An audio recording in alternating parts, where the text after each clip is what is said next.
যুক্তরাষ্ট্রের মিশিগান অঙ্গরাজ্যের সংস্কৃতি কর্মীদের অংশগ্রহণে রেনেসা কালচারাল গ্রুপের উদ্যোগে এক আন্তরিক ও সৌহার্দ্যপূর্ণ ইফতার মাহফিল অনুষ্ঠিত হয়েছে। গতকাল শনিবার ওয়ারেন শহরের রান্নাঘর রেস্টুরেন্টে আয়োজিত এই অনুষ্ঠানে সভাপতিত্ব করেন রেনেসার পরিচালক শিল্পী শফিকুল ইসলাম রুবেল এবং সঞ্চালনা করেন সহকারী পরিচালক সুলাইমান আল মাহমুদ। অনুষ্ঠানে প্রধান অতিথি হিসেবে বক্তব্য রাখেন রেনেসার উপদেষ্টা শাহেদুল ইসলাম। এছাড়াও আমন্ত্রিত অতিথি হিসেবে বক্তব্য দেন ডাক্তার রায়হানুল ইসলাম, জিয়াউল হক ও ফরিদ আহমেদ শিবলু প্রমুখ।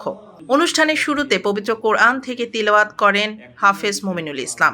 ইফতার মাহফিলে রেনেসার শিল্পী বৃন্দ কোরাস কণ্ঠে হৃদয়স্পর্শী নাশিদ পরিবেশন করে এক আধ্যাত্মিক ও মনোমুগ্ধকর পরিবেশের সৃষ্টি করেন।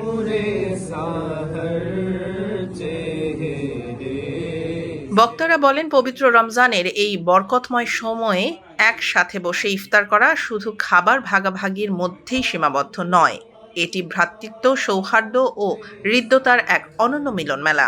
ইফতারের পূর্ব মুহূর্তে দোয়া পরিচালনা করেন রেনেসার উপদেষ্টা আনোয়ার হোসাইন। অনুষ্ঠানে উপস্থিত সংস্কৃতি কর্মীরা এ ধরনের মিলন মেলার আয়োজনকে সাধুবাদ জানান এবং ভবিষ্যতেও এমন আয়োজন অব্যাহত রাখার প্রত্যাশা ব্যক্ত করেন।